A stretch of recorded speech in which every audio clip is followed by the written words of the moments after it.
bayan, ang pambansang awit ng Pilipinas. Kayang magiliw, helas ang sinakanan, alam ng puso, sa titik mo'y buhay.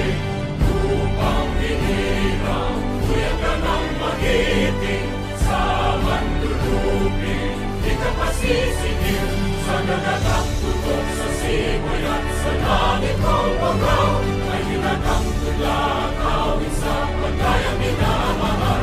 Ang isang ng matawad mo'y tagumpay na nagtitindig, ang bituin at araw niya kailan ang ay di magtitindig.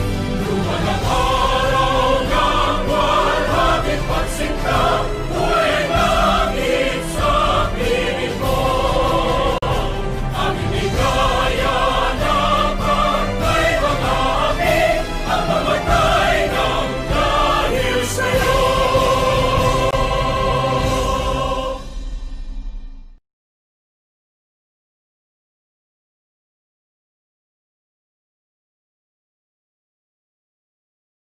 Lahat ay tuwid. Father, Panginoon, maraming salamat po sa panibagong pagkataon upang kami ay maglingkod sa aming mga kababayan, lalo na sa kabataan. Bigyan niyo po kami ng karunungan, pagkakaisa, at masakit sa bawat desisyon na aming gagawin. Amen.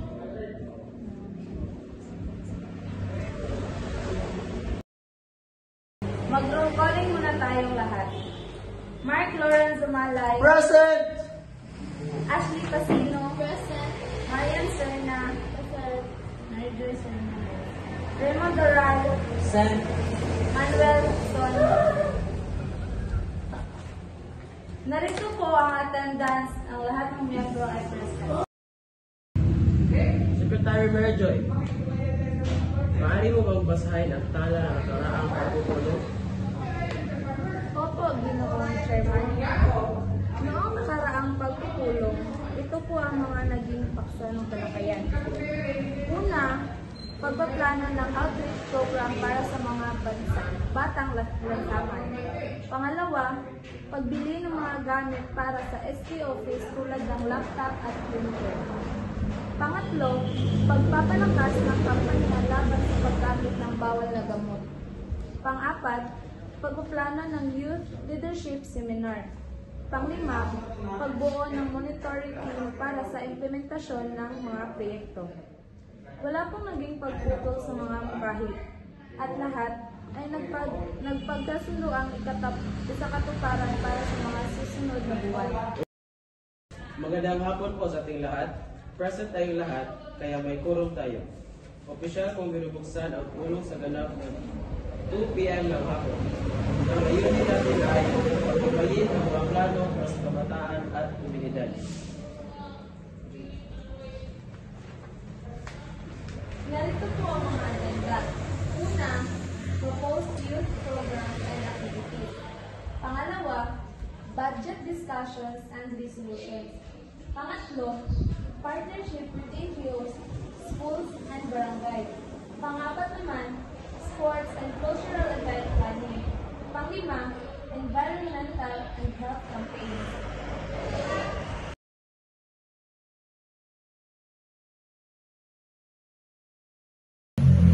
Ashley, bilang in charge sa kabataang programa, pwede mo bang ibahagi ang iyong mga plano? Maraming salamat, Ginoong Chairman. Matagal ko na pinag-isipan ito at kinakausap din ng ilang mga kabataan para marinig mismo ang kanilang mga interes. Ito ang tatlong pangunahing programa ang gusto kong itatupad. Kabataang Teknolohiya, isang digital workshop na tutok sa video editing, social media management at basic coding. Napansin ko rin maraming kabataan na interesado dito, pero walang training access para dito. Singing at kultura, kabataang malikhaing Pilipino. Layunin itong palakasin ang talentado ng mga kabataan, singing, pagsulat, musika at maaari tayo magkaroon ng creative session tuwing Sabado.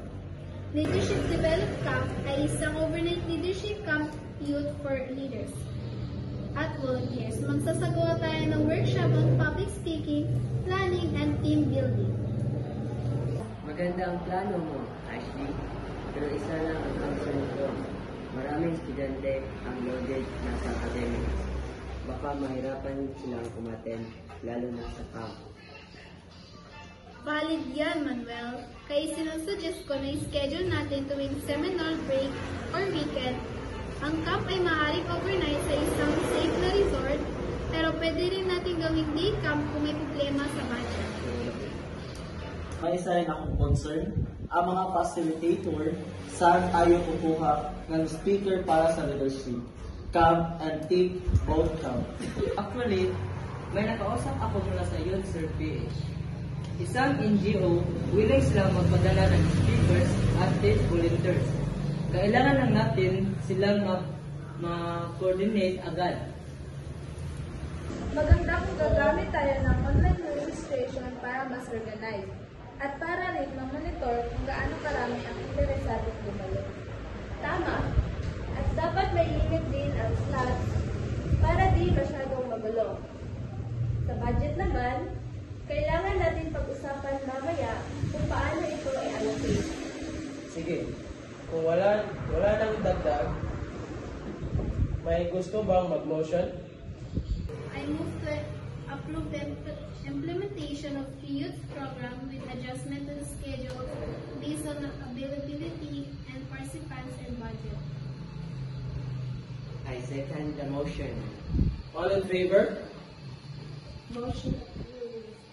Motion approved. What's that?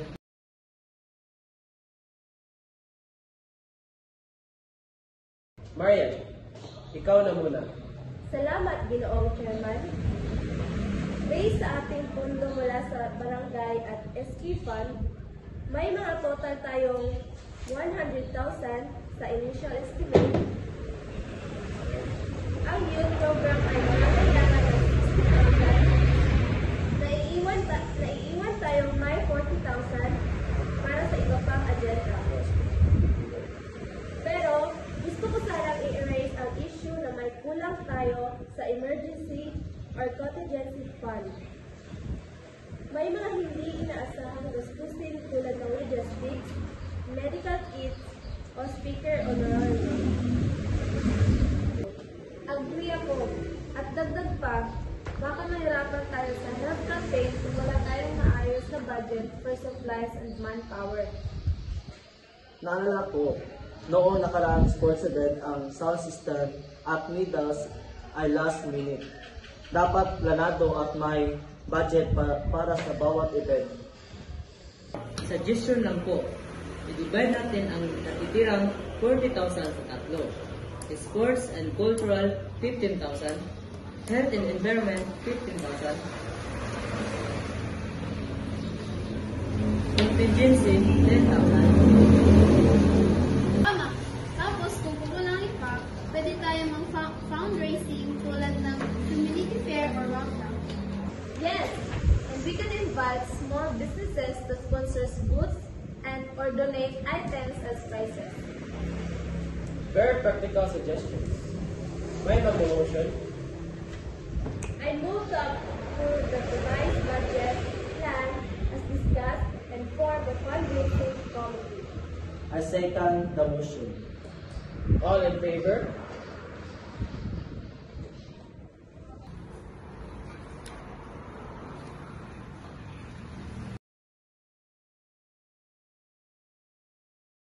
Pupunta naman tayo sa susunod na agenda. Partnerships. Raymond, ikaw in charge dito.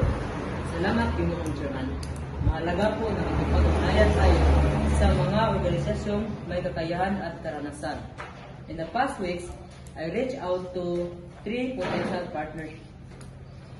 Youth PH, pwedeng tumulong sa leadership camp.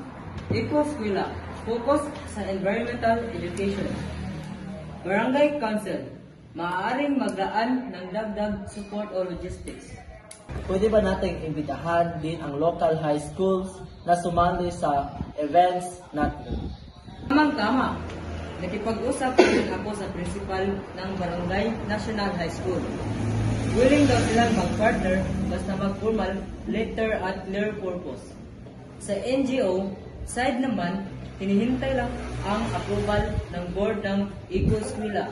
Youth Serve is ready to meet us anytime next week. Pwede ba natin gawing MOU o Memorandum of Understanding of Partnership para may formality? Agree ako. Makakatulong yun para maging maayos ang coordination at clear ang mga responsibilities. Dagdag ko lang, kung may partnership tayo, baka pwede rin natin sila mag-resource speaker, donor, or volunteers sa iba nating program. Tama. Magandang punto ang lahat. May motion ba? I move to formalize partnerships with Youth Serve PH, Ecoswila Barangay Council, and Barangay NHS through MOS and invitation letters. I second the motion. Lahat ba ay sa ngayon? Approved. Approved.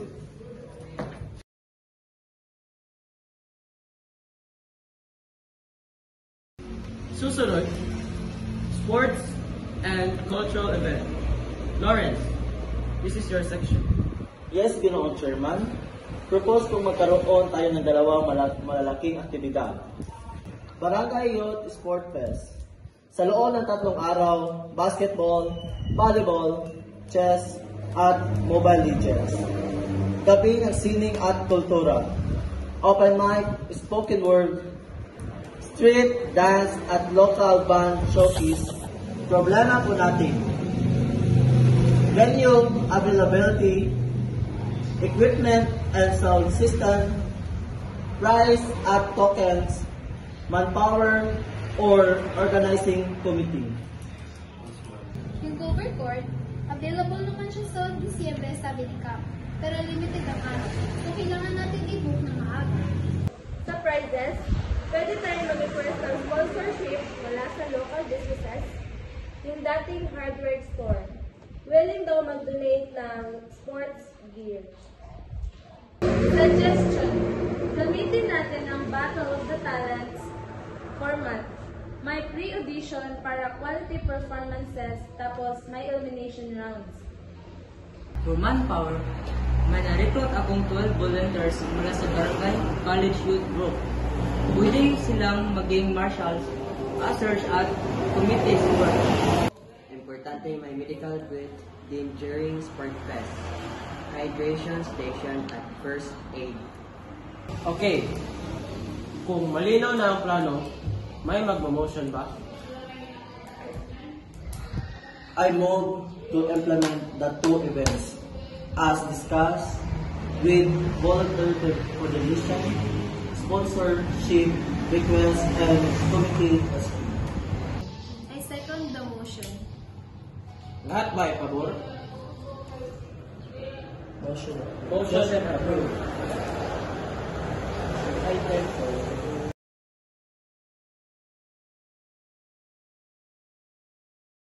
Last, agenda natin ay para sa environment at health. Manuel, ikaw na. Salamat po.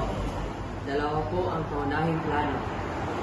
Barangay Clean-up Drive tuwing Sabado ng umaga sa critical areas tulad ng Creek at Palengke.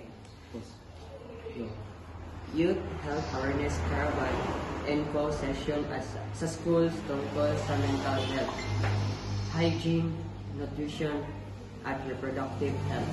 Problema natin ay kulang sa cleaning tools, kailangan ng support mula sa Barangay Health Center, kailangan ng info material. May mga lumang walis, gloves, at sack bags sa barangay hall. Pero kung kulang pa, yun kung marami ang sasali. Let's request materials from DNR or ask donations. May mga grupo na nagdo-donate ng eco-friendly clothes. Sa health caravan, baka pwedeng isama ang local midwife at nurse para sa mga talk. Mas pwede mo pang professional ang speaker. Pwede natin gamitin ang naturang 50,000 budget dito para sa tarpaulin, snacks, at hygiene kits.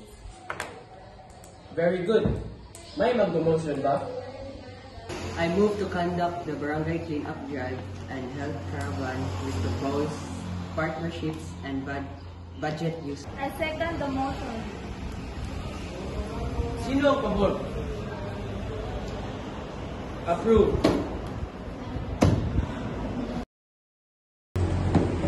Maraming salamat sa inyo. Lahat ng agenda natin ay napag-usapan ng maayos. May motions, decisions, at takdang action. Mary Joy, pag-recap ng assignments. Youth Programs, Ashley and Raymond. Ako, Documents. Budget, Marian, Revision. Mark Lawrence, Fundraising. Partnerships, Raymond, MOU, and Clyde, Meeting. Sports, Cultural, Mark Lawrence, Organizer. Marian, Sponsor. Manuel, Health. Environmental Health, Manuel, Drive. Ako, Materials. Ang susunod natin pulong ay sa ika-25 na Agosto. Maghanda tayo ng progress report. Sa ngalan ng kabataan, maraming salamat sa inyong lahat. Ang pulong ay opisyal kung isinasara sa ganap ng 4:10 ng hapon.